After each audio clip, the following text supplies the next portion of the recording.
지금부터 토론 시간 갖도록 하겠습니다. 토론해 주실 전문가 4분 모셨고요. 각 패널 분들께서는 한 7분 정도로 의견 주시기를 부탁드리겠습니다.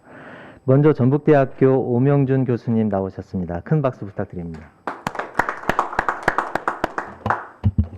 네, 전북대학교의 오명준 교수입니다.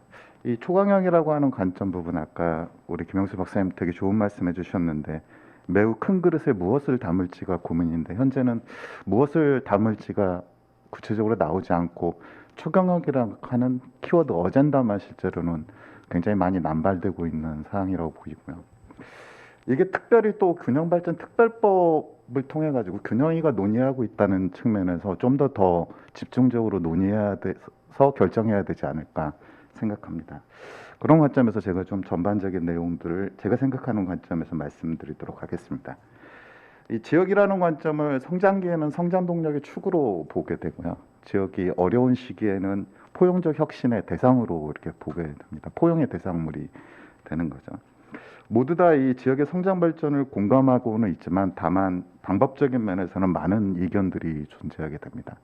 우리가 5+1을 논의할 때도 그랬고 균특법을 시작할 때도 그랬고 이 좋은 공공기관들의 이 지방 이전을 논의할 때도 그랬고 많은 부분에서 이제 지역이라는 부분들을 어떻게 볼 거냐 측면에서 문제를 보는 시각에서 해결책들을 논의하는데요. 이 초강력 부분 측면에서 어떻게 봐야 될지를 지난 우리가 균특법이 제정된 게 2004년에 제정됐고 지역에 대한 혁신이 논의된 게 1995년부터라고 이렇게 저는 보고 있는데요.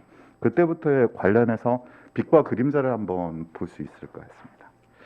그동안에 이런 각종 지역 정책을 통해 혁신이라는 단어 측면에서 한번 논의를 하다 보면 밝은 측면을 한번 저희 쭉 한번 생각해 보시죠. 이 지역산업진흥이라는 측면을 통해서 다양한 정책들이 지원이 됐습니다.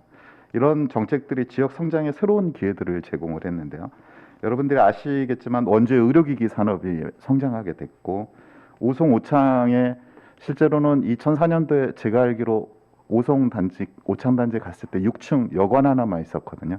지금은 온통 다 바이오 산단으로 가득 차 있습니다. 코로나의 지금 방어막에 가장 주요한 역할들도 하고 있고요.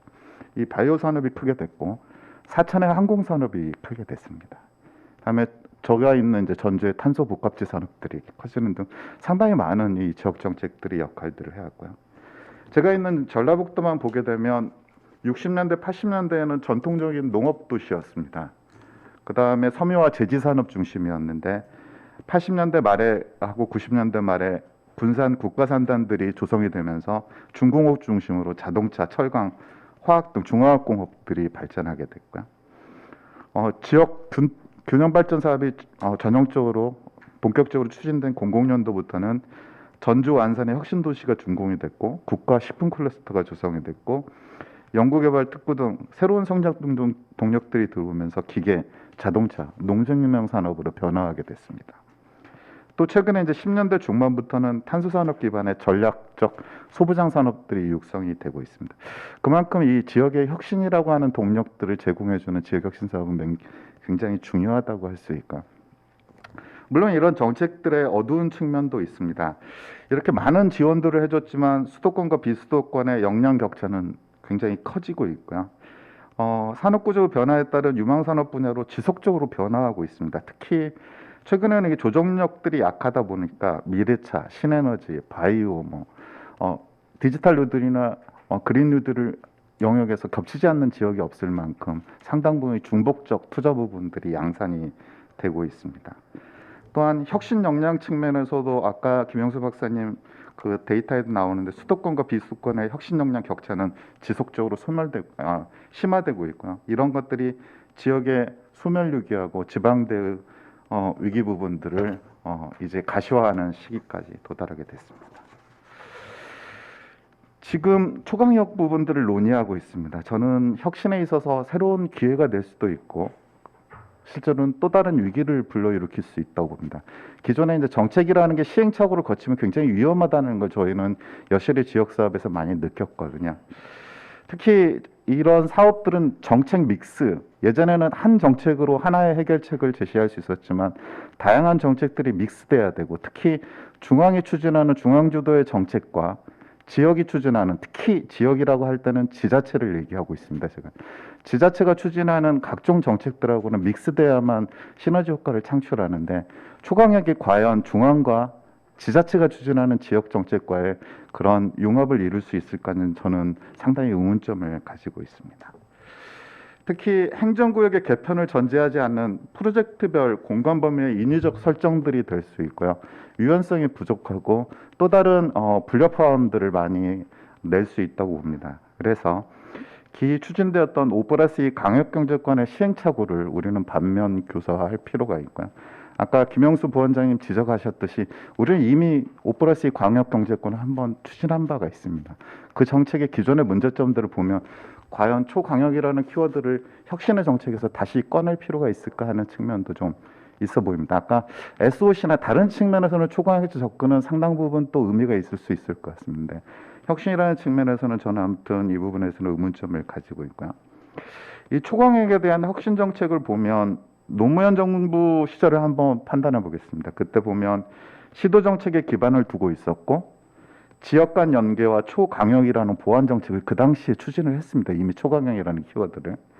그다음에 이명박 정부로 넘어오면서 5+2 광역경제권이 추진됐는데 그때 모든 전문가들이 시도 정책 외에 5+2 광역경제권을 지역 정책의 보완 정책으로 추진해 달라고 그랬었는데 그러지 못하고 완전 대체 정책으로 추진이 됐습니다. 다시 박근혜 정부로 그런 문제점이 많이 노정이 되면서 다시 시도 정책으로 회귀하게 됐고요. 문재인 정부까지 지금 현재 시도 정책 중심으로 다시 회귀된 정책들이 추진이 되고 있습니다. 앞으로 어떻게 이제 우리가 갈 거냐에 대한 지역의 혁신 역량 강화를 위한 제언 부분을 마무리를 좀 하도록 하겠습니다. 그동안 추진되었던 지역혁신 사업에 대한 면밀한 성과 평가와 새로운 종합 전략이 필요하다고 봅니다. 저희가 종합 전략이 1998년에 4개 시도를 중심으로 한번 짰었고요. 그다음에 2002년도에 산업연구원, 특히 김영수 박사님을 주도할 9개 지역 산업 진흥이 추진됐고 3대 권역별로 해서 되게 좋은 보고서가 나왔습니다. 그때 이후로 실제로 2004년에 군특법에 따른 지역혁신 발전 5개년 계획들이 지역별로 추진이 됐는데 실제로 전문 집단이 아까 지식 서비스 얘기를 하는데 이런 글로벌 메가 트렌드, 그 다음에 국가의 움직일 방향, 그 다음에 지역이 움직일 방향에 대한 이 세 가지가 실제로는 잘 이 연결되지 않으면 실제로는 좋은 정책이 나오기가 어려운 상황이거든요. 이런 종합 전략하에 새로운 지역혁신 전략들, 종합 전략들이 짜져야 되지 않을까 생각합니다. 특히 이제 제가 바라는 게 NIS와 RIS 부분의 시너지가 필요합니다. 지금 보다 보면 우리가 성장 동력으로 추진하는 산업 쪽에서 진짜 좋은 인프라인데도 지역에 주는 경우들이 있거든요. 지역은 그런 것들을 소화할 수 있는 역량이 부족한 경우들이 굉장히 많습니다. 지역은 물론 혁신 자원에 대해서 많이 목마르고 있고요. 지역에 이런 적합한 혁신 자원인가 아닌가에 대한 실제로 고민 없이 많은 부분들이 경쟁적으로 추진하는 측면에서 좀 안타깝고요. 특히 지역은 순수 R&D나 원천형 R&D보다는 저는 기업이 그 안에서 혁신하고 성장할 수 있는 기술사업화 중심으로 투자가 됐으면 합니다. 이제 지역의 기술사업화 중심에 투자를 하지 않으면 인력이나 일자리를 창출할 수 있는 부분들이 너무 부족하고요. 아까 이 부분은 김영수 박사님 산학협력 부분이 지방대가 살 마지막 창구라고 말씀하셨는데 저도 전적으로 동의합니다. 이 대학이 지역을 기술사업화 중심으로 지원해 주게 된다면 대학이 산학협력이라고 하는 중요 키워드로 해서 같이 기업과 함께 상생해가는 대학을 만들 수 있지 않을까 생각이 듭니다. 또 지역혁신 사업 관련 제도 개선도 굉장히 시급합니다. 실제로 지역이라는 이름으로 예타가 통과된 적이 단 한 번도 없거든요. 그만큼 지역이라는 키워드는 경제성을 가지기가 어렵습니다. 지역이라는 부분은 포용이라는 의미에서 실제로 지원해야 될 대상이라고 봤을 때 예타의 현재 제도 상에서는 지역이라는 이름으로 예타를 통과할 수 없거든요. 그럼 계속적으로 이런 메가 프로젝트나 다른 혁신의 요구들이 굉장히 강하게 들어오게 될 거고 그 부분에 대해서 수용할 수 있는 수용의 그릇이 있어야 됩니다. 그래서 그런 지역 예타 제도는 현재의 예타 제도 안에서 수렴할 수 없기 때문에 새로운 지역을 검토할 수 있는 예타 제도 필요성을 강조해 드리고요. 또 현재 인프라 중심형 지역 투자는 제가 봤을 때는 어쩔 수 없는 것 같습니다. 많은 부분에서 혁신 자원이 부족하긴 한데 과연 어떤 인프라를 깔 거에 대한 부분들은 많은 고민들이 좀 필요하다고 볼 수 있고요. 그 다음에 지역의 우수 기업들이 상당히 많이 성장해 가고 있습니다. 제가 봤을 때 그 안에서 와 이런 기업들이 성장하고 있구나 하는 느낌들을 보는데 그런 우수 기업들을 조기 성장 동력화 지원해 줄 수 있도록 해주셨으면 좋겠습니다. 영국 하원에서 2010년도에 나온 바이탈 6%라고 하는 유명한 보고서가 있는데 몇 페이지 안 됩니다. 그 보고서를 읽어보면 이렇게 빠르게 성장하는 6% 기업이 국가의 60% 이상의 생산과 고용을 담당하고 있다라는 내용들이 나오게 되거든요. 지역에도 그런 기업들, 유망 성장할 수 있는 기업들을 키울 수 있는 아까 기술 사업화라는 키워드를 제가 얘기했는데요. 그들이 혁신을 통해 성장할 수 있도록 지원을 좀 더 강화해 주셨으면 좋겠습니다.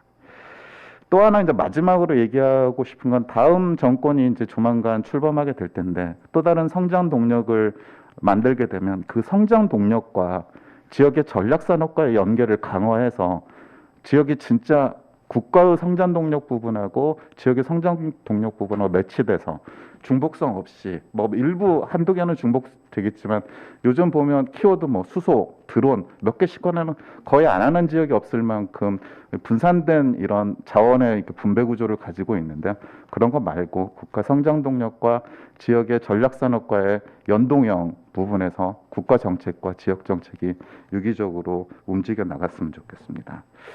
우리가 이제 균특법을 제정한 지 이제 2014년 다음 정권 중반에 20년이 되게 됩니다. 20년이면 이제 정책의 청장년기라고 볼 수 있고 우리가 수많은 시행착오를 거쳐왔고 그 안에 굉장히 좋은 성장들도 가져왔고 그 안에서 우리 국가가 발전해 왔습니다. 이런 20년 계기로 해서 새로운 지역에 성장을 줄 수 있는 또 지역과 국가가 함께 성장해 갈 수 있는 그런 부분들이 많이 만들어졌으면 합니다. 오늘 자리 만들어주신 원장님과 본부장님께 다시 한번 감사드립니다. 고맙습니다. 네, 교수님 감사합니다. 그동안에 적정 경험이 많으셔서 실질적으로 실행력 있는 대안들을 많이 주신 것 같아요. NIS, RIS 시너지 효과가 중요하고 또 그동안에 오랫동안 실행되었던 정책들도 평가해보고 지역 측면에서는 지역 기업에 대해서 조기 성장할 수 있는 체계들 또 예타에서 반드시 경제성 측면에서 접근하는 것 외에도 지역 특성을 좀 고려해야 되는 부분 그 외에도 너무 많은 말씀 주셔서 저희들한테 좀 큰 도움이 되지 않을까 싶습니다. 이어서 국토연구원 김태환 소장님께서 말씀 주시겠습니다. 큰 박수 부탁드립니다. 예, 안녕하세요. 국토연구원 김태환입니다. 오늘 그 매우 의미 있는 이런 포럼에 기회를 주셔서 대단히 감사합니다. 지금 많은 곳에서 초강력과 관련되는 그런 논의들, 실천 방안 등에 대해서 지혜를 모으고 있는데 지금 이런 그 지역 혁신 역량 강화라는 아주 구체적인 주제를 우리 초강력의 흐름 속에서 어떻게 실현해 나갈 것인가 하는 아주 의미 있는 그런 자리라고 생각을 해서 매우 반갑게 이렇게 왔었습니다. 실질적으로 초강력 발전이라는 것이 아주 어떤 불가피한 흐름을 가지고 있는 것 같습니다. 발표에서도 나왔습니다마는 어떤 산업 환경이 격변하고 있고 또 그에 따라서 지역의 여건들도 굉장히 많은 차별화 과정을 겪고 있습니다. 그래서 저는 이러한 초강력 발전을 해 나가는 것이 어떤 불가피한 선택이다 하는 차원에서 방법론 측면에서 좀 더 많은 고민들을 해야 된다 이렇게 생각을 하고 있습니다. 앞서 토론에서도 나왔습니다마는 우리가 초강력이라는 그런 접근, 공간적인 접근은 이미 여러 차례 있었습니다. 우리 국토계획에 보면은 뭐 동서남이안 계획이라든지 또는 그 전에도 시도의 경계를 넘는 그런 접근 방법들이 많이 있어 왔습니다. 그러나 지금은 좀 다르다. 좀 더 그것이 어떤 레토릭이 아니라 심각하게 좀 우리 지역 발전이 중요한 수단으로서 좀 받아들이고 공감대를 형성할 필요가 있다 이렇게 생각이 됩니다. 그래서 그런 차원에서 몇 가지 말씀을 드리고자 합니다. 그래서 제일 먼저 이 초강력 발전 전략, 초강력 협력 또는 메가시티, 메가리전 등등의 많은 개념적인 차이 또는 공간적 범위에 있어서의 그 불일치 등이 있음에도 불구하고 지금까지의 시도 간의 그런 경쟁 체제, 시도들의 개별적인 발전 체제 이 부분은 한계가 있다 하는 것들이 많은 공감대를 얻고 있지 않는가 하는 생각이 듭니다. 그래서 어쨌든 오래전에 학자들 중심으로 초강력적인 발전, 메가시티 중심의 초강력적인 협력 이런 것들이 중요하다고 이야기한 것들이 지금 현재 그런 여건들이 무르익었다. 물론 우리나라의 경우에 있어서는 수도권과 비수도권의 그런 심각한 격차 그리고 비수도권 지역에 있어서의 어떤 그 발전 잠재력의 어떤 와해 뭐 이런 쪽의 차원에서 우리가 초강력 발전 전략이라는 것을 좀 진지하게 받아들이고 어떻게 해 나갈 것인지에 대해서 실천적인 방안들을 더 많이 좀 내용과 형식 차원에서 채워 나가야 된다. 저는 그렇게 생각을 하고 있습니다. 최근에 통계가 계속 이야기하는 것은 비수도권 지역에서의 젊은이들이 수도권으로 끊임없이 몰려가고 있다는 것입니다. 총인구 차원에서는 그 격차가 조금씩 줄어들고 있습니다만은 실제로 지역의 어떤 생산 연령 인구, 청년층 뭐 이런 차원에서 보면은 수도권으로의 그 인구 유출 흐름은 굉장히 심각합니다. 그 이야기는 젊은이들이 지역의 희망과 비전을 가질 수 없는 상태다 이것을 반증하는 것이 아닌가 이렇게 생각이 듭니다.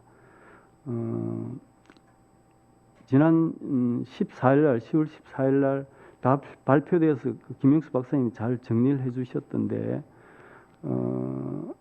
우리 중앙정부가 이제 다양한 노력들을 해왔는데 중앙정부 스스로도 그런 노력들의 한계를 인정했다 이렇게 생각이 듭니다. 그래서 앞으로는 지역이 주도한다. 그러니까 지역을 그러면 지역이 어떻게 주도할 것인가에 대해서 예를 들어서 일자리 또는 교육 또는 과학기술 혁신 역량 등등 지역이 주도할 수 있는 방안 어떻게 해서 지역을 주도할 것인지 그리고 행정구역을 넘어서 협력을 어떻게 해 나갈 것인지 그리고 이러한 모든 노력들이 초강력 발전에 대한 논의들이 지역의 경쟁력 제고를 어떻게 해 나갈 것인지 하는 것으로 좀 더 논의들을 좀 모을 필요가 있다 이렇게 생각이 됩니다. 초강력 발전 전략의 핵심은 초강력 차원에서 규모의 경제, 범위의 경제를 제고하는 것입니다. 물론 제가 토론 자리나 또는 이런 그 세미나 자리에 가면 초강력이라는 것이 과연 가능할 것인지 뭐 이런 이야기들을 또 어떤 정보가 바뀌거나 그러면은 그것이 또 그냥 말뿐인 것에 지나지 않는 거 아니냐 뭐 이런 이야기를 하시는 분들도 많고 또 실질적으로 그게 효과가 있느냐 뭐 이런 이야기들을 많이 하고 있습니다. 그러나 예를 들어서 초강력 협력을 이런 차원에서 한번 생각해 볼 필요가 있겠습니다. 혁신 도시를 만들면서 지역인재 채용을 의무화를 했습니다. 지역인재 채용을 의무화한다는 이야기는 각 시도에 있는 공공기관, 혁신도시로 간 공공기관의 채용의 일부분을 그 시도에 있는 인력을 가지고 해라. 아주 취지는 좋죠. 그런데 그것을 초광역으로 확대되는 경향이 있습니다. 충청권에서는 이미 활용을 했고요. 그래서 충청권에 있는 그런 그 공공기관들은 고급 일자리이고 또 그 지역 발전이 중요한 주체들입니다. 그런 충청권 전체의 자원, 그리고 충청권 전체의 대학들이 다 지역 발전의 계기로 초강력 차원에서 확대될 수 있는 그런 아주 작은 사례이지만은 이런 식으로 어떤 초강력 차원에서 규모의 경제, 범위의 경제 효과를 넓힐 수 있는 방안들이 많이 있다. 그 부분에 대해서 우리가 긍정적인 부분들을 많이 찾아야 되지 않겠는가 이런 생각이 들었습니다. 그래서 핵심적인 것은 지역의 자산을 공유하고 함께 활용하기 위한 어떤 공동의 목표를 설정하고 이를 달성하기 위한 협력 시스템이 있다 이렇게 보여집니다. 우리 지역에 필요한 인력을 양성하고 우리 지역에 필요한 산업을 성장시키고 우리 지역에 맞는 일자리를 확충한다는 것이 맞는 이야기죠. 그러나 지금까지 경쟁과 또는 자원에 대한 분산들이 있어 왔다는 것입니다. 그래서 초강력 차원에서 인력 순환, 인력 양성에서부터 일자리 확충에 이르기까지 좀 선순환될 수 있도록 지자체가 서로 역할을 분담하고 공동의 목표에 좀 집중적으로 투자하는 전략은 유효하고 많은 경험적인 결과들이 있다 이렇게 보여지고 있습니다. 그리고 또 오늘 발표에서도 말씀을 하셨는데 초강력 차원에서 규모의 경제, 범위의 경제는 어떤 우리의 정주권으로서의 의미도 크다고 봅니다. 젊은 층이 스타벅스를 각 읍면 동별로 다 넣을 수는 없는 것입니다.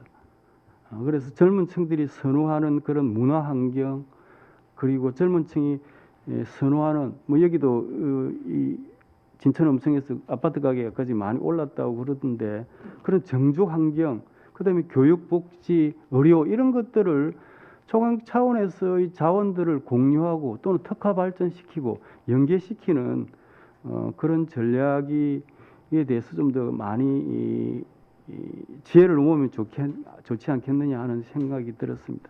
그러기 위해서는 가장 우선적으로 바뀌어야 될 게 정부의 지원 형태가 지역 주도라고 말은 하면서도 여전히 개별 부처가 각 사업들을 하고 있는 형태입니다. 그래서 지역 맞춤형으로 정부의 지원 형태도 앞으로 융복합적으로 바뀌지 않을까.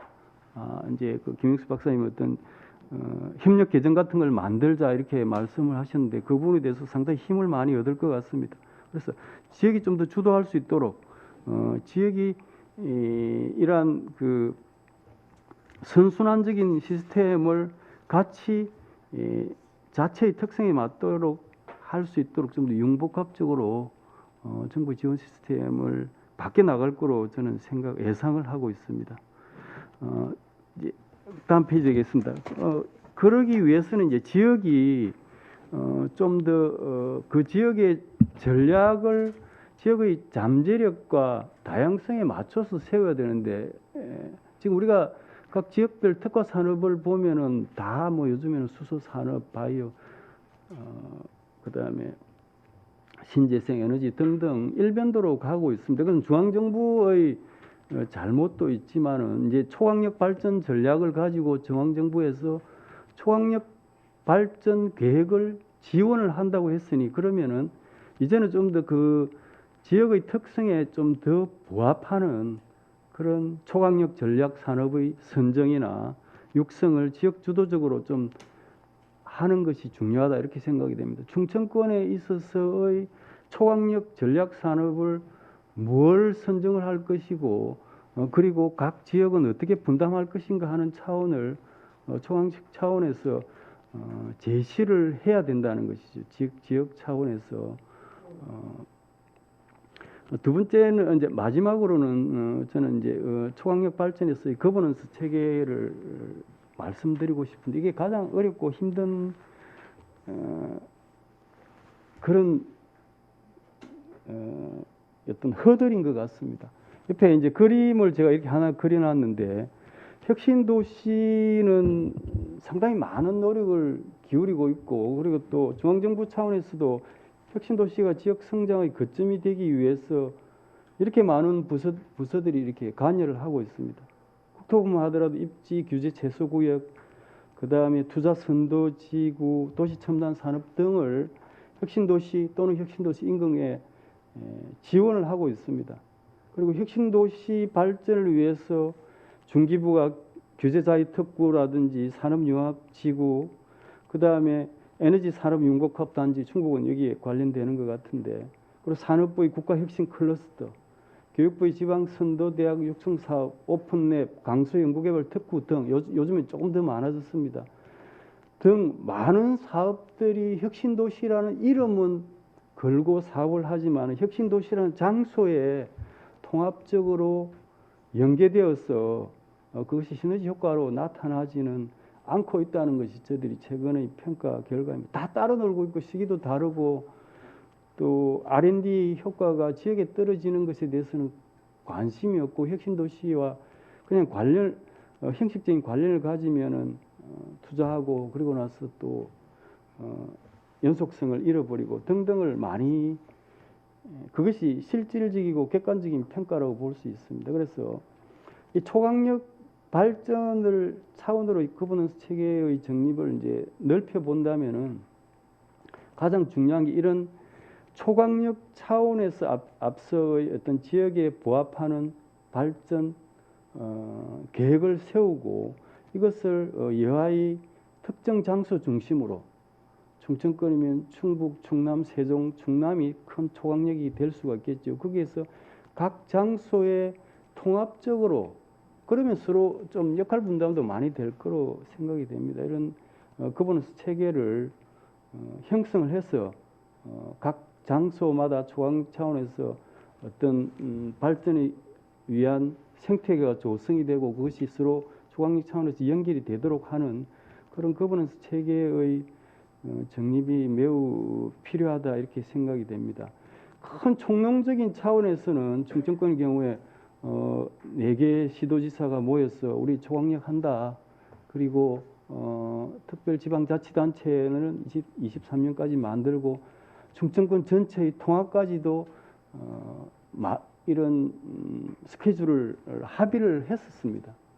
근데 이제 그러면 실무적인 차원에서 우리 일자리 차원에서 또는 혁신 역량 차원에서 그리고 인재 양성 차원에서의 그런 협력 거버넌스 체계를 어떻게 만들어 나갈 것인가 하는 것들을 좀 더 실천적인 방안들을 많이 고민을 해서 제시를 하면 좋지 않겠냐 이렇게 생각이 됩니다. 이상 토론회 마치도록 하겠습니다. 감사합니다. 네, 소장님 감사합니다. 이제 세부 실행 방법에 대해서 논의하고 합의하고 할 시점이 아닌가. 그리고 또 실질적으로 지역 주도 방식이 이제 도입되어서 운영되는 것이 중요하다는 말씀 주셨고요. 또 혁신을 위한 그 지역 투자들에 대해서 문제점도 지적해 주신 것 같습니다. 이어서 부산 산업과학혁신원 김호 본부장님께서 말씀 주시겠습니다. 큰 박수 부탁드립니다.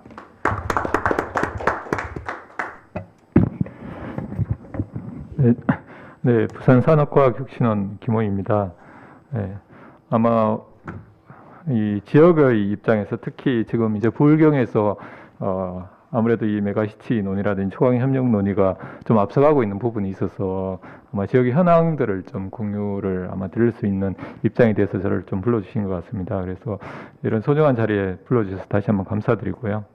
그리고 오늘 김영수 박사님께서 이제 발제를 해주셨는데 저희가 이제 막연하게 가지고 있었던 그런 어떤 방향에 대해서 구체적인 근거나 이런 자료들을 뒷받침해서 발표를 해주셔가지고 굉장히 감명 깊게 들었습니다. 그래서 우리 김영수 박사님 논의해 주신 내용과 저희 이제 부울경 사례를 연계해서 잠깐 말씀을 좀 드릴 수 있도록 하겠습니다. 그래서 제가 말씀드릴 내용은 첫 번째는 이제 우리 부울경에서 추진하고 있는 내용 을 바탕으로 해서 이 초강력 협력을 어떻게 바라볼 것인지에 대한 말씀을 좀 드리고요. 결론적으로 이제 그러면 초강력 협력을 통해서 지역 R&D 역량을 어떻게 강화할지에 대한 방안 순으로 말씀드리겠습니다. 우선은 이 초강력 협력과 아까 이제 메가시티는 약간 결이 다른 접근이라고 김영수 박사님께서 말씀해 주셨는데 이 부분은 저도 굉장히 사실은 동의하는 바입니다. 이 초강력 협력이라고 하는 개념은 여기 제시해 주신 대로 뭐 정부에서도 이제 정의를 해 주셨고요. 근데 이 메가시티라고 하는 부분은 사실은 어떤 집적 경제라든지 아니면 네트워크 경제의 어떤 상호 의존적인 프로세스의 결과로서 발생하는 어떤 공간적인 현상으로 이해를 할 수 있을 텐데 결국은 이 두 가지의 접근은 좀 다른 것 같습니다. 그럼에도 불구하고 지금은 이제 보울경이나 저희 논의되는 바는 이 초강력 협력이 이제 메가시티 논의하고 좀 혼재돼서 논의가 되는 지점이 있고요. 그 관점에 따라서 아까 이제 발제 주실 때 구분해서 접근이 필요한 부분을 말씀을 해주셨는데 저도 사실은 그 부분에 대한 좀 더 상세한 저희의 논의가 앞으로 좀 전개되어야 되지 않을까 하는 그런 좀 문제의식을 가지고 있습니다. 뭐 어찌됐든 지금 현재 보울경 메가시티의 논의 차원을 좀 살펴보면 아무래도 이런 초강력 협력의 논의 자체가 인근 어떤 광역 지자체 간의 연계 협력으로 모습을 드러낼 수밖에 없는 그런 입장이고 이제 보울경도 이제 인근 지자체로서 지금 보울경 특별자치단체를 2022년 1월달 또는 뭐 1월이 됐든 아니면 지방자치법이 시행되면 바로 출범하는 것을 목표로 해서 지금 이 추진을 하고 있습니다. 그래서 최근 7월에 올 7월에 이제 그 협동 추진단 그러니까 부산하고 경남하고 울산 내 공무원들이 파견된 독립 조직체를 만들었고요. 이 합동 추진단 개소를 통해서 이제 보울경 특별자치단체 설치 협약을 이미 진행을 했습니다. 그리고 11월 10일 그러니까 지난달이 되겠는데요. 광역 인프라 구축이라든지 지역 인재 양성 그리고 또 뭐 경제 산업 분야의 그 13개 프로젝트 31개 사무를 공동사무로 확정을 해서 진행을 지금 하고 있습니다. 그리고 최근에 이제 보울경 통합 발전 전략 수립들을 사실은 진행을 하고 있고요. 그래서 뭐 이게 이제 목표대로 이제 쉽게 될지는 모르겠습니다만 어쨌든 내년 초에 이제 특별 지방자치단체 출범을 목표로 하고 있습니다. 사실 이러한 추진의 논의의 배경은 아까 뭐 여러 가지 지표로도 말씀을 해주셨고요. 저희가 이제 익히 다 알고 있는 바입니다. 그래서 수도권과 비수도권의 어떤 격차가 날로 심화되고 있고 지금 뭐 지역 소멸까지 걱정할 정도로 위기인 현실 인식이 있습니다. 특히 이제 지역은 아마 좀 더 이런 것들을 피부로 느끼고 있다고 하겠습니다. 그래서 이런 규모의 경제를 만들지 않으면 이제 살아남을 수 없다는 그런 어떤 절박함 이런 것들이 행정구역과 경제권 통합을 지금 논의로 나타나는 분출되고 있는 것으로 볼 수 있겠습니다. 그리고 과거 여러 가지 이제 17개 광역 시도 중심의 행정구역 체계는 사실은 지역 경제에 좀 심각한 비효율적인 측면이 있었습니다. 결국 이런 어떤 실질적인 경제권이라고 하는 부분들이 우리 뭐 산업연구원이나 다른 뭐 국토연구원 쪽에서도 많이 분석을 해주셨는데 실제 이런 행정 권역하고는 굉장히 불일치되는 부분들이 있고요. 실제 이제 생활 권역도 불일치되는 부분이 있습니다. 그럼에도 이제 광역 시도 단위로 여러 가지 사업들이 추진되다 보니 뭐 중복 투자라든지 또는 협력 부재들이 있는 건 사실이고요. 그래서 유사 인프라라든지 시설 중복 투자 등이 이루어지고 있는 것 또한 사실인 것 같습니다. 그리고 그러면 이러한 것들을 관리 통합적으로 조정할 수 있는 체계가 있냐? 그러면 사실 이런 것들이 부재하거든요. 결국은 이런 중복이 발생될 수밖에 없는 그런 상황들이 있고, 뭐 산업부라든지 여러 부처에서도 이제 광역 시도 간 연계 협력 사업들을 추진하고 있습니다만 그 내부를 들여다보면 사실 좀 약간 그 지자체별로 그러니까 나눠 가져가서 그냥 별도 집행하는 이런 식의 어떤 실효성이 미흡한 부분도 있습니다. 그리고 뭐 여러 가지 이제 지역의 어떤 분업화나 전문화, 자원 공유 등을 통한 장점 등도 생각을 해볼 수 있겠습니다. 이러한 여러 가지 종합적인 그런 어떤 배경들로 인해서 그런 부분들이 추진되고 있습니다.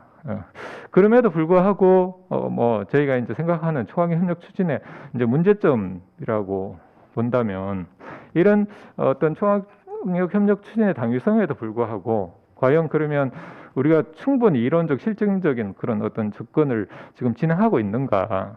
그거는 좀 아닌 것 같습니다. 여러 가지 어떤 정치적인 그런 문제들도 같이 얽혀 있는 부분도 있고, 일단은 통합하면 좀 나아질 거라는 그런 어떤 막연한 기대감들이 좀 앞서 있는 것도 사실인 것 같습니다. 특히 이런 혁신의 관점에서 경제적인 성과가 반드시 이제 인접한 지역 또는 뭐 인접한 지역과의 협력을 통해서 발생하는 것인가에 대한 그런 어떤 의문도 있는 것이 사실입니다.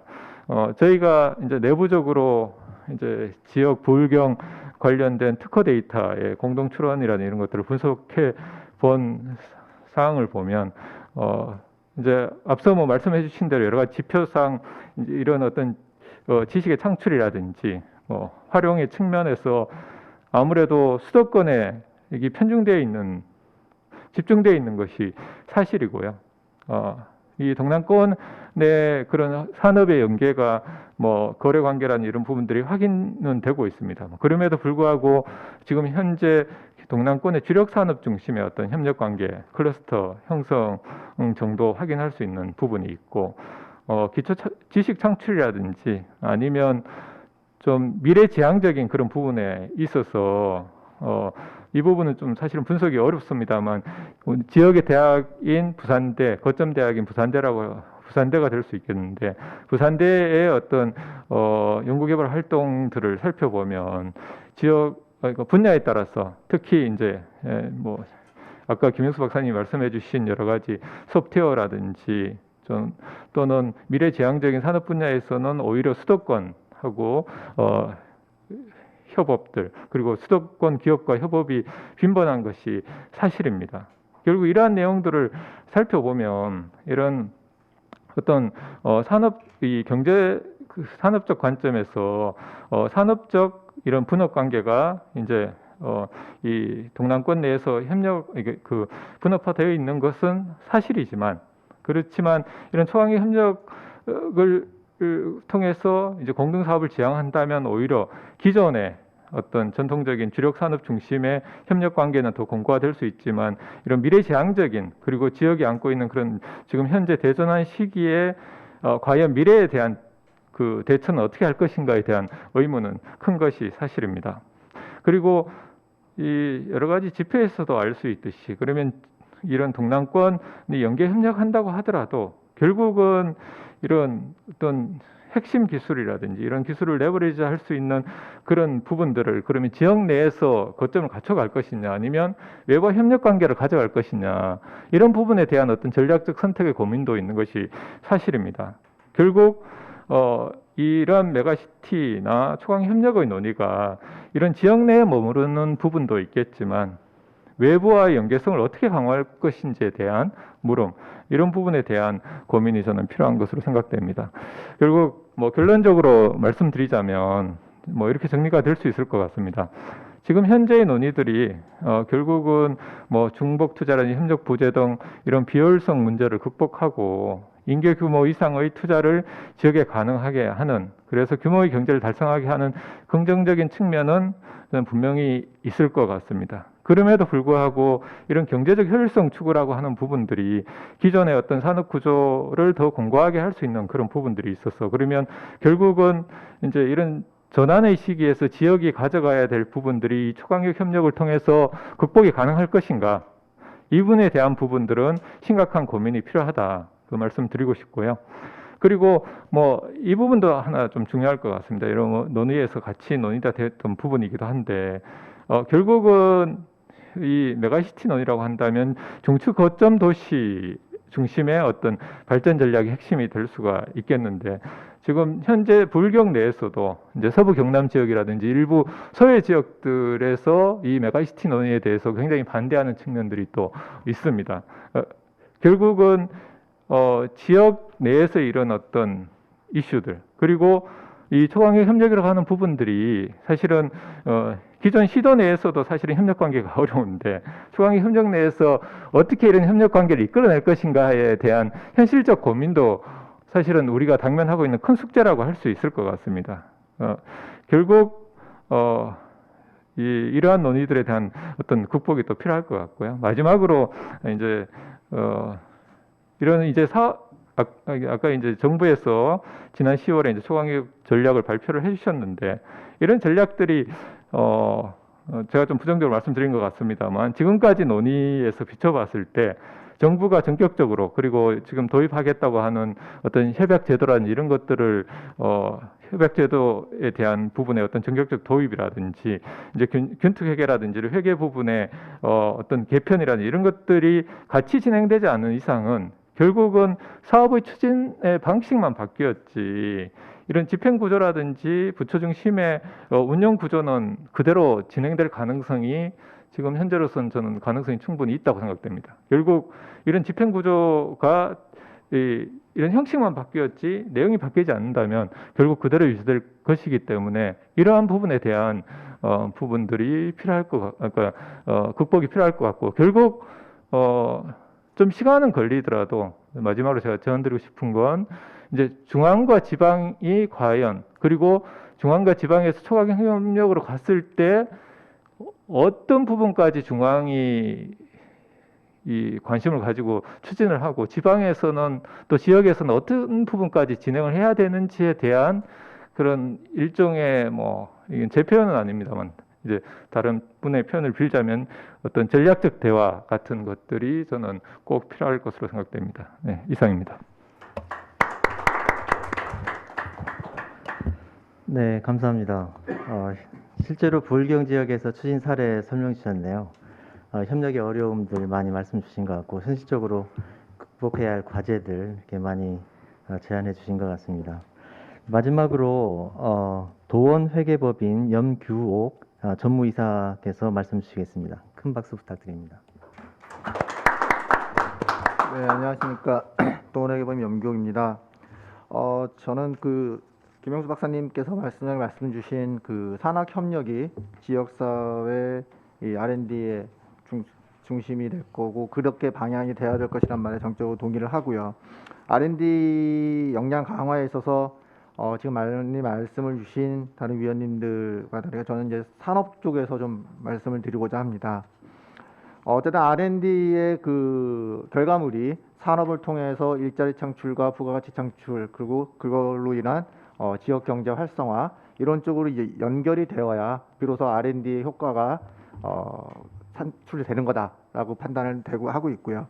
그런 측면에서 지역사회의 이 산업들이 가지고 있는 R&D의 어려운 부분들 그리고 그런 부분에서 제도적으로나 또 지역 거점에 있는 학계나 연구소에서 어떠한 지원이 좀 있을 수 있는 부분들 그런 부분들 좀 말씀드리고자 합니다. 지역의 중소기업은 말 그대로 그 지역의 근간, 산업의 풀뿌리라고 할 수 있는데요.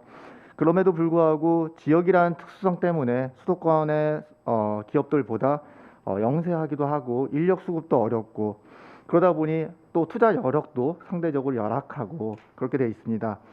지역에 있는 기업 중에서도 대기업의 경우에는 자신들의 생존을 위해서 R&D에 자신들의 돈으로 투자를 하게 됩니다. 그런데 중소기업은 부득이하게 여러 가지 사유로 아이디어나 갖고 있는 능력이 있음에도 불구하고 여러 가지 인력이나 자금적인 부분에서 R&D를 국가에 의존하는 경우가 많이 있습니다. 그래서 국가 연구개발 사업에 의존해서 중소기업들이 자신들의 꿈을 키우고 있는데 그런 상태에서 지역에 있다 보니 여러 가지 한계가 있을 수 있고 이런 부분들이 2021년 처음 이제 국가연구개발혁신법이라는 전 범부처가 통일화된 연구 기준을 만들었습니다. 그 기준 하에서 지역사회에 속해 있는 기업들이 어려운 부분들이 한번 말씀을 좀 드리고자 합니다. 금년에부터 시행되는 국가연구개발혁신법, 혁신법이라고 하는 좀 축약해서 말씀을 드리겠습니다. 혁신법을 내용을 살펴보면 가장 큰 취지는 연구자가 행정 부담 없이 연구에만 전념한 환경을 만들어 주겠다라는 게 조성 취지였습니다. 재정 취지였는데 저희가 산업에 있으면서 산업계 속에서 이 혁신법에 대한 내용을 살펴보면 분명히 학교와 연구소 입장에서는 많이 행정 부담이 감소되고 연구자의 편익이 증가되는 부분이 있었습니다.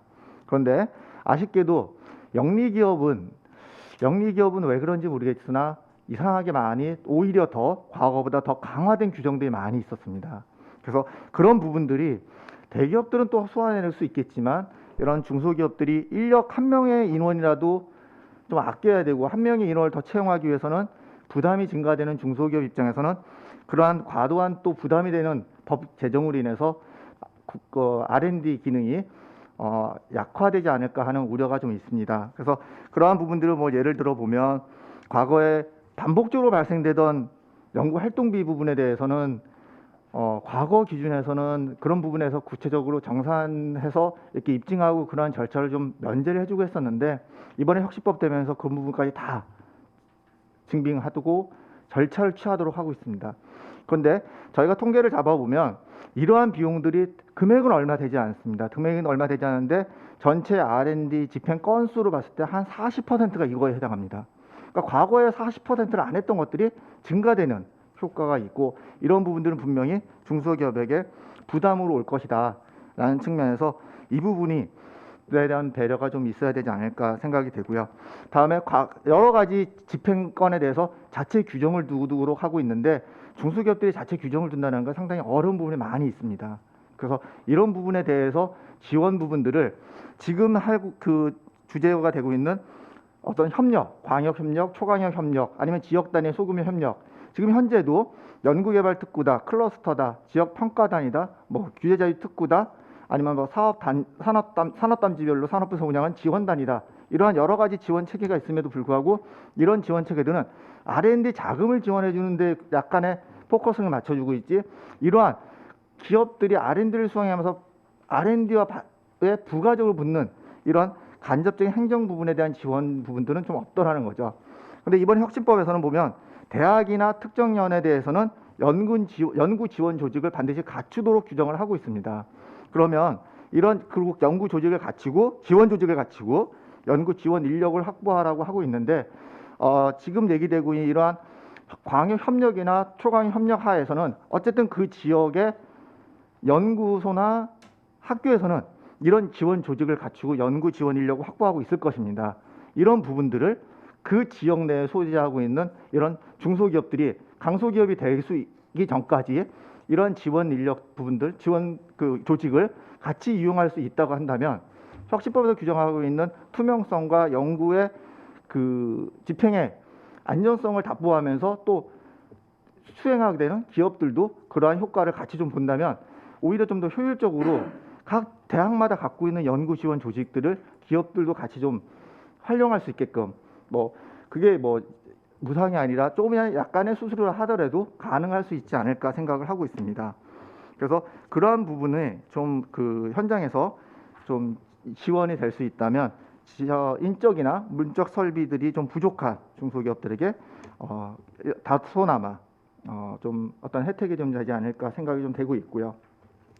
그런 측면에서 제가 이제 그 현장의 애로사항에 대해서 보완하기 위해서 약간 여러 가지 좀 보완 제언을 좀 드리고 싶은 부분이 좀 있습니다. 그래서 이 부분들은 어떻게 보면 지금 저희가 주제를 하고 있는 통합보다는 혁신법 하에서 지역에 있는 수행하는 그 영리 기업들의 좀 혁신법 하에서 어떠한 좀 그 지원을 해줄 수 있는 보완해줄 수 있는 제언을 좀 드리고자 한다면요.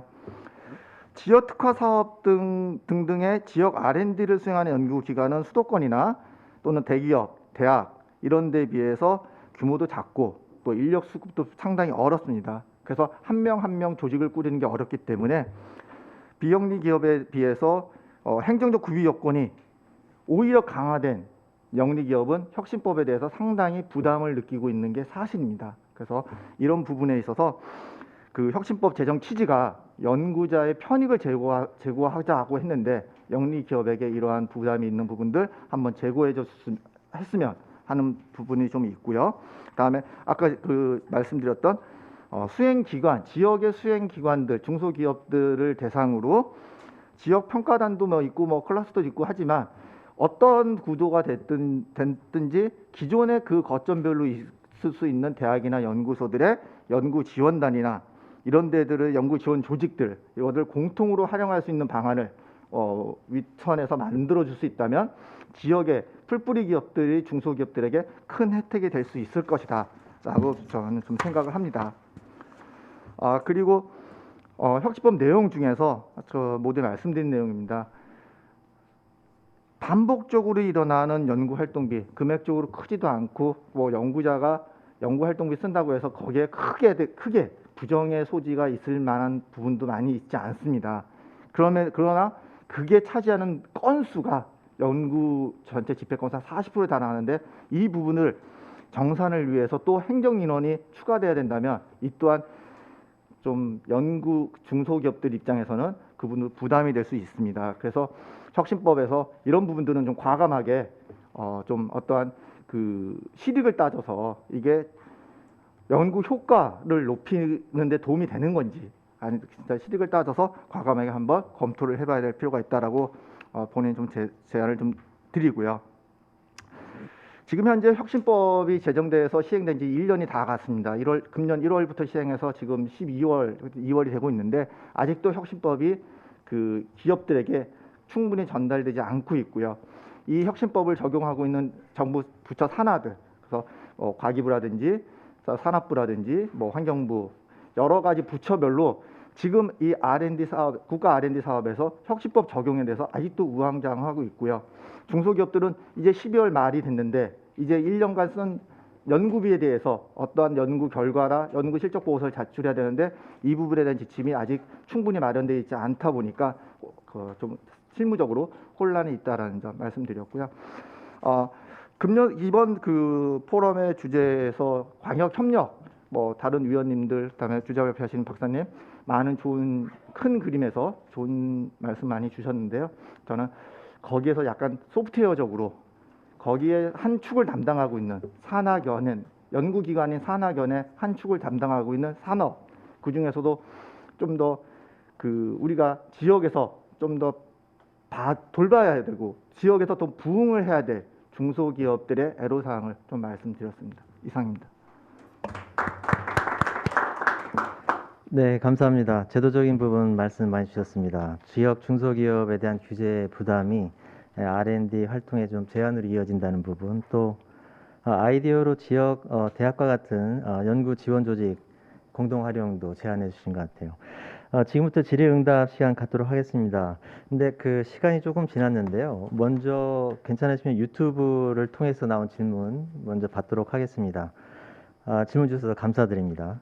과학기술 기반 지역 정책과 초광역권 정책이 잘 되려면 무엇보다 성공 케이스가 나와야 정책 추진에 힘을 받을 수 있을 것 같은데요. 80년대에 만들어진 대덕이나 수도권의 판교 외에 눈에 띄는 곳이 아직 없는 것 같습니다. 현재 어느 지역이 가장 잘하고 있다고 보시는지, 또 가능성이 높은 곳은 어디일까요? 무조건 지역별로 공평하게 나누어 지원하기보다는 될 만한 곳을 먼저 성공 케이스로 만드는 것은 어떨까요? 이런 질문 주셨는데요. 발제자이신 박사님 답변 주시면 좋을 것 같으네요. 네.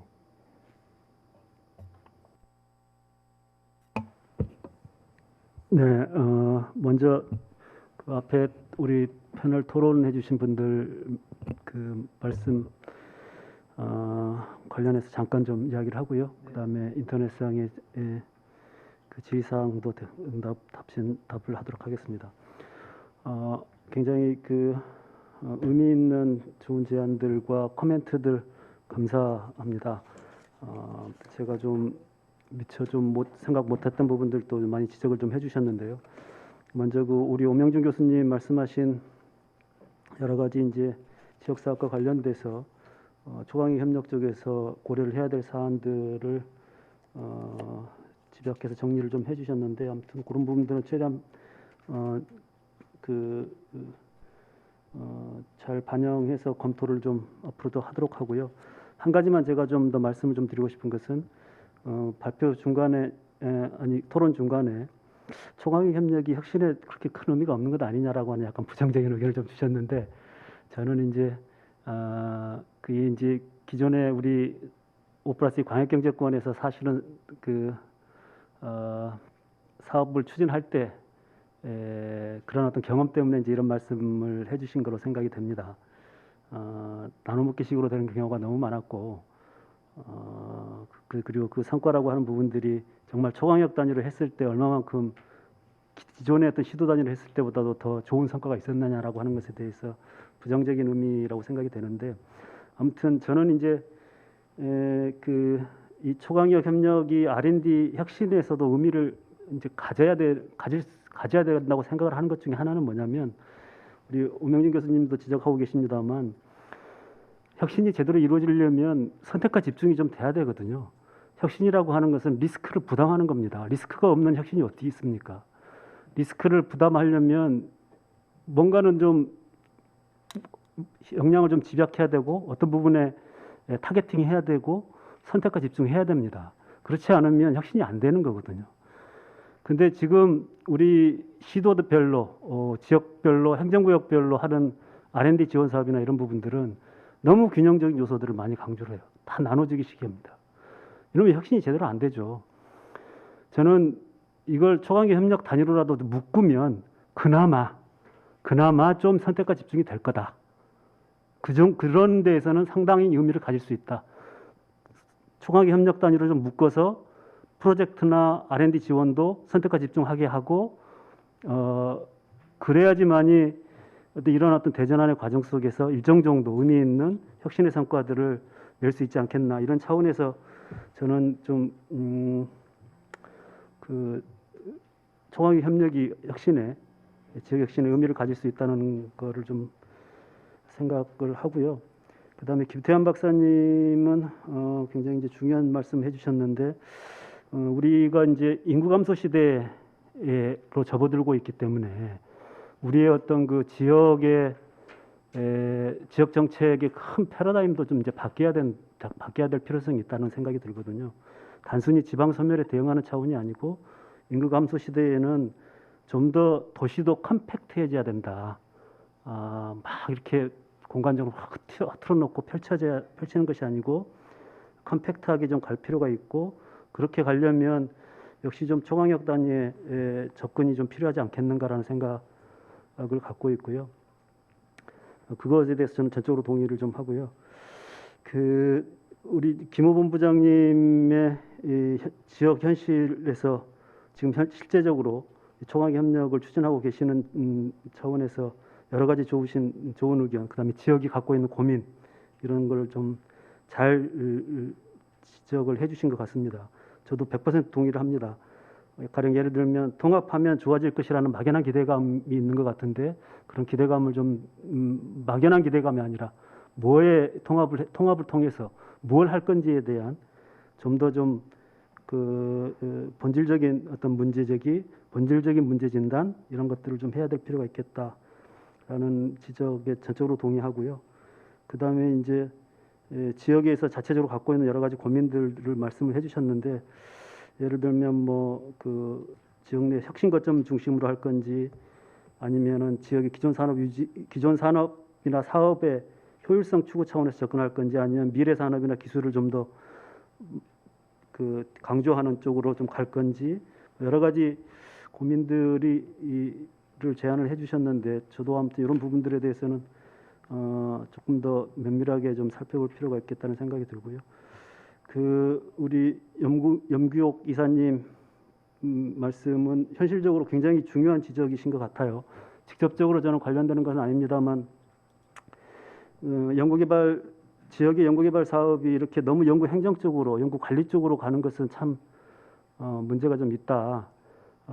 그래서 예전에 또 좀 이런 말씀 드린 적이 있었습니다만, 핀란드에 갔더니 사후적으로 그냥 지원하는 형식으로 간 케이스도 많이 있더라고요. 그러니까 성공한 연구개발 프로젝트에 대해서 거기에 대해서 일정 정도 지원을 해주고, 그 다음에 그걸 가지고 다음에 연구를 할 건지 말 건지는 그냥 기업이 판단하는 형태로, 그렇게 되면 사실은 이런 연구비 어디다 썼는지 일일이 건수별로 다 연구비 통합관리 시스템에 들어가서 몇만 원 쓴 거 다 입력하고 이렇게 할 필요가 없는 거거든요.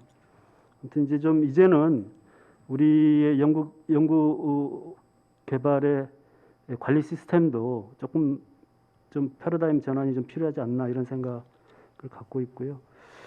인터넷상으로 질의 주셨던 우리의 이 R&D에 성공한 지역이 과연 어디 있느냐. 사실은 이제 R&D라고 하는 것은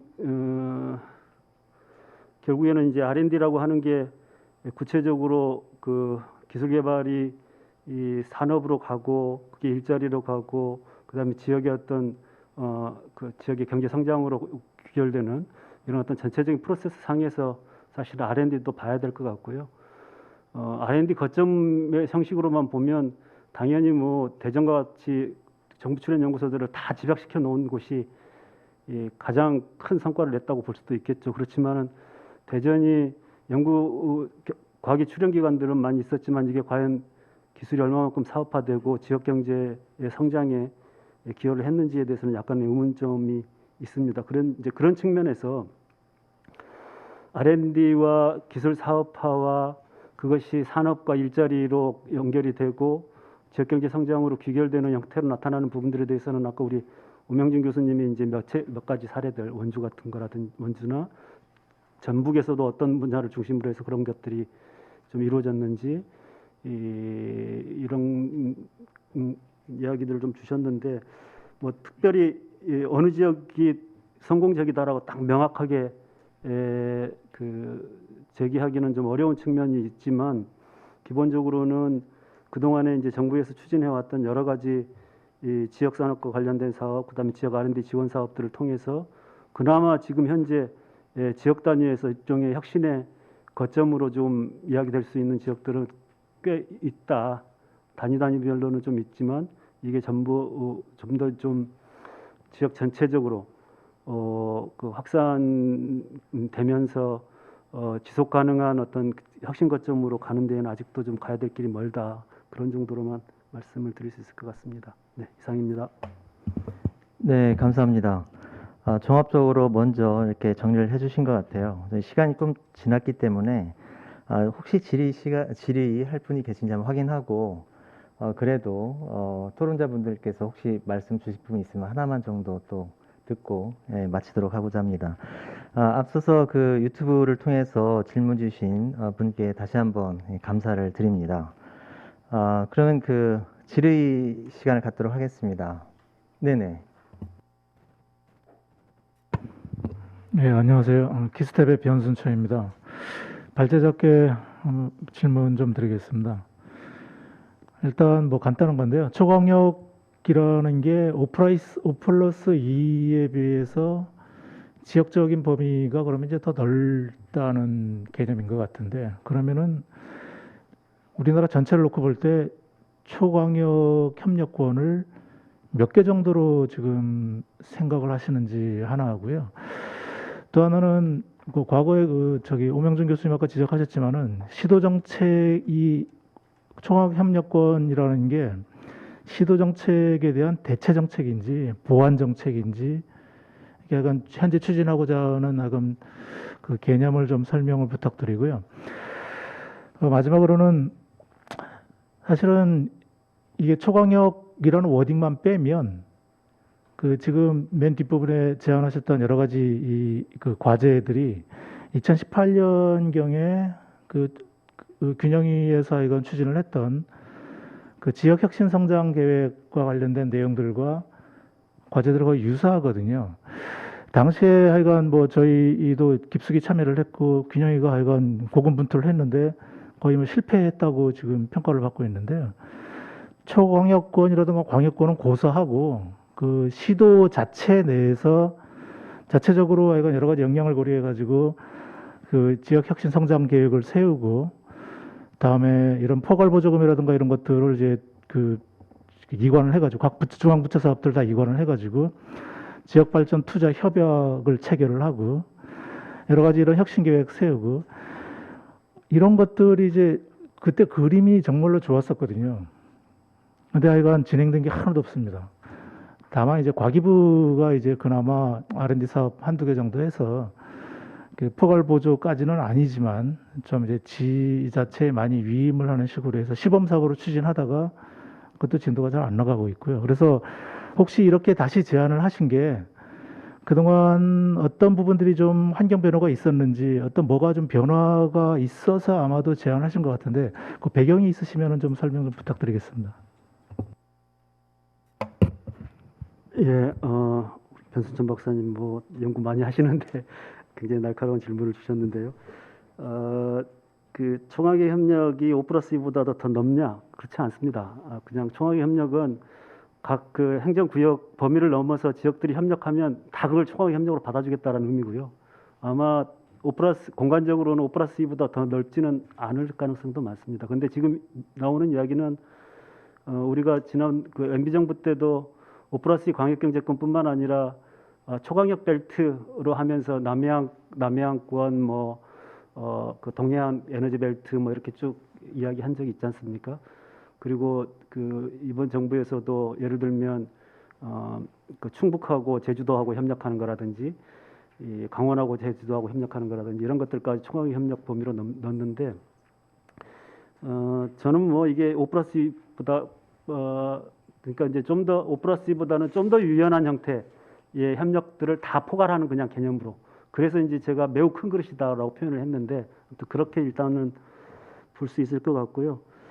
뭐 시도 정책을 대체할 수는 없을 것 같고 기본적으로는 우리가 지역 사업, 지역 정책은 지자체라고 하는 주체가 매우 중요한 기 때문에 그걸 대체할 수는 없을 것이고 보완하는 측면에서 이제 얼마만큼 그 보완을 하는데 유효한 실효성 있는 보완이 될 것이냐라고 하는 측면에서 좀 고민을 해봐야 될 것 같고요.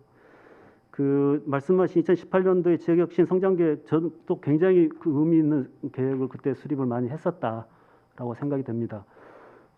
그때 문제 제기했던 것에서 지금 문제가 뭐 새로 뭐 다 바뀐 건 아니고요. 어차피 그 문제가 그 문제인데 저는 이제 거기에 더해서 특히 2015년 이후로 우리 어떤 산업의 전환의 방향이 보다 더 소프트웨어 경쟁력을 강화하는 쪽으로 가고 있고 그것과 관련된 혁신이 중요해지고 그것과 관련된 인력이 이제는 혁신이라든지 지역 성장이라든지 뭐 지역 발전에 매우 중요한 요소로 떠오르고 있기 때문에 그걸 더 강조를 해야 되는데 그게 거기에서 이 초강의 협력이라고 하는 저는 초강의 협력보다는 중추거점 도시라고 이야기를 하고 싶은데 중추거점 도시의 경쟁력을 어떻게 강화할 거냐라고 하는 게 굉장히 중요하고 중추거점 도시의 경쟁력을 강화하는데 초강의 협력이라고 하는 이 틀이 이 서로 어떤 논의 체계들을 갖추면서 일정 정도는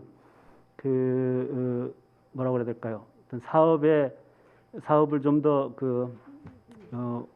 좀 더 문제 해결 지향적으로 만들어 가는데 도움이 되지 않겠나 이런 정도로 생각을 하고 있습니다. 이게 뭐 맨날 새로운 뭐가 나오는 것 같긴 하지만 어떻게 새로운 게 확 나오겠습니까?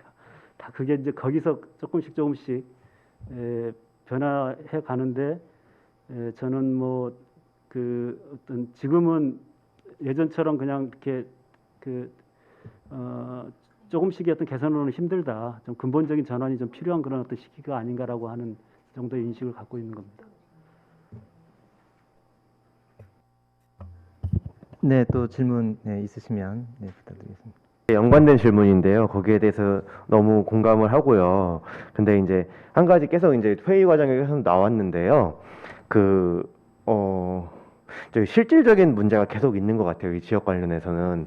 그러면은 그러기 위해서는 이제 주변 지자체나 뭐 주변의 정치권이나에 대한 그런 거를 이제 어떻게 그런 기초적인 문제를 해결하기 위한 거에 대한 설득의 문제가 있잖아요. 그렇게 되면은 그럼 그런 설득의 문제에 대해서는 어떤 이제 계속 생각을 이쪽으로 이제 메가시티에 대해서 계속 이제 고민을 하셨으니까 어떤 방안이 구체적으로 있는 건지에 대해서 좀 궁금합니다.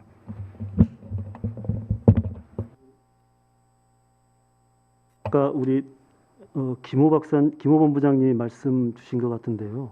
그 전략적 대화, 지역 내에서의 전략적 대화를 계속하는 수밖에 저는 없다고 봅니다.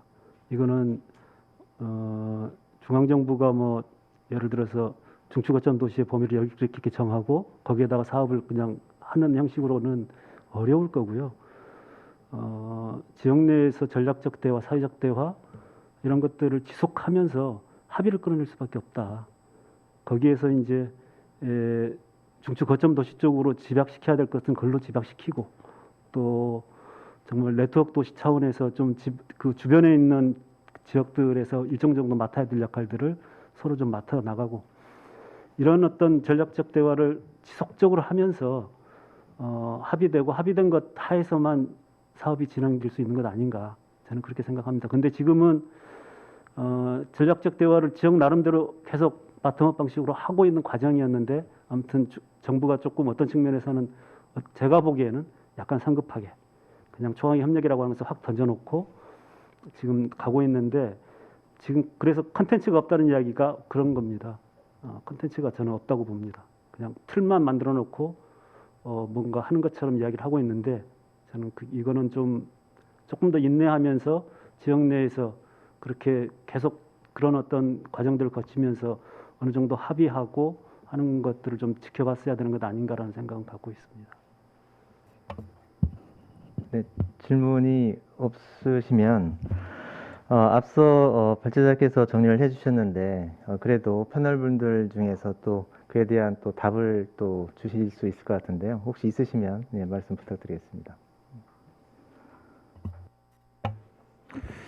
아까 그 질문한 유튜브 질문자 중에 성공 케이스 대덕과 수도권과 판교 얘기가 나왔는데요. 2000년대 후반부에 제가 보는 성공 케이스들은 그 충북의 천복 의료단지를 중심으로 한 오송 바이오 산업이 굉장히 크게 성장했다고 보고 있고요. 그다음에 굉장히 좀 그 정부에서 정책 수립하는데 굉장히 어려웠었습니다. 그 GMP 시설을 한 번 까는데 한 1,000억 정도가 들었었는데 굉장히 좀 어려웠었는데 그게 갑자기 산업이 성장하면서 상당 부분 실효성 있는 정책으로 바뀐 게 있는데 그게 인천의 바이오 산업이 셀트리온하고 삼성바이오가 산업이 성장하면서 제네릭이라는 하는 새로운 산업 영역이 우리나라에 뭐라고 이식이 됐다고 해야 되나 아무튼 수종 산업 영역에서 성장 산업 영역으로 바뀌면서 이 바이오 산업 글로벌로 성장하면서 우리나라에서도 오송의 바이오 그다음에 인천의 바이오 산업이 성장하게 됐습니다. 최근에 이제 또 다른 영역에서 성장하고 있는 지역을 보고 있는데요. 한전을 중심으로 한 나주의 에너지밸리 부분들이 크게 성장해 가고 있습니다. 아직은 조금 지켜봐야 되는데요. 한전 공대까지 제대로 자리를 잡게 되면 새로운 국가 성장 동력으로 자리하지 않을까 생각합니다. 실제로 이제 우리가 초강력뿐만 아니고 새로운 리더십이 내년에 이제 들어올 것 같은데 우리 다 읽어보셨을 것 같은 2014년도에 베스트셀러였던 마리아나 마슈카토가 쓴 기업가용 국가. 거기 보면 국가가 기존 막 우리 가격하면 보이지 않는 손이잖아요. 국가는 보이는 손으로서 제대로 된 미래의 방향성을 설계해 줘야 되고 방향을 제시할 수 있는 국가가 정책으로서 보이는 손을 보여줘야 된다. 그러니까 보이는 손이라고 하는 키워드를 썼었는데요.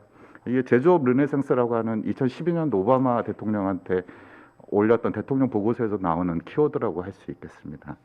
이런 정책의 또 다른 하나의 보이는 손, 그냥 단순한 화두로서 얘기가 아니고 구체적인 실행 전략과 미래의 그런 성공에 대한 강렬한 어떤 의지, 그 다음에 아까 콘텐츠 얘기도 나오는데 그런 구체적인 실행 전략들을 보여줄 수 있는 그런 부분들이 중요하지 않을까 생각합니다. 굉장히 우리도 많은 정책들의 시행착오를 거쳐왔고 성공에 관련된 성공 사례도 우리 경험 굉장히 많거든요. 다른 국가에서 우리한테 굉장히 많은 정책들을 배워가는 우리도 선진 정책 국가인데 이제는 기존의 그런 정책들을 좀 더 평가해보고 앞으로의 갈 방향들을 설정하는 그런 좀 더 성숙한 선진 사회로서의 그런 부분들을 바라봅니다. 이상입니다. 네, 감사합니다. 네. 오늘 토론 마쳐야 될 것 같고요. 네, 오늘 발표해 주신 김영수 선임용주님 감사드립니다. 그리고 토론해 주신 오명준 교수님, 김태환 소장님, 김호 본부장님, 그리고 염규옥 전무이사님 다시 한번 감사드리고요. 오늘 또 준비해 주신 분들께도 감사드립니다. 지역 혁신 관련해서는 뭐 그동안에 많은 정책들도 나왔고 대안들도 대안이지만 여전히 앞으로 해결될 과제들이 너무 많이 남아 있는 것 같고요. 또 그에 대한 논의도 많이 필요하다는 말씀을 많이 주신 것 같습니다. 또 구체적으로 이제 세부 실천 방안들도 마련돼야 된다는 것이 오늘의 주요하게 정리될 수 있지 않을까 생각이 들고요. 과기정통부에서도 그 지역 R&D 투자 혁신 전략을 지금 준비 중에 있고요. 저희 키스텝에서도 투자 전략 관련해서 또 도와주고 있는 상황입니다. 여기에는 지역 대학에 대한 그 인재 양성이라든가 또 출연연 같은 공공연구소의 역할이라든가 또 지역 기업에 있어서의 일자리, 좀 양질 있는 일자리를 어떻게 공급할 것인가 이런 부분들이 담을 것 같아요. 그래서 오늘 논의해 주시고 말씀 주신 것들이 저희들이 안을 만드는데 큰 도움이 되지 않을까 하는 생각이 듭니다. 끝으로 공지사항 말씀드리도록 마치도록 하겠습니다. 다음 키스텝 수요 포럼은 내년이 되겠네요. 2022년에 이제 뵙게 됩니다. 2월에 개최될 예정인데 저희가 좀 더 의미 있는 주제로 찾아뵙도록 하겠습니다. 올해 마무리 잘 하시고요. 네, 모두 건강하시길 바라겠습니다. 오늘 수요 포럼 마치겠습니다. 감사합니다.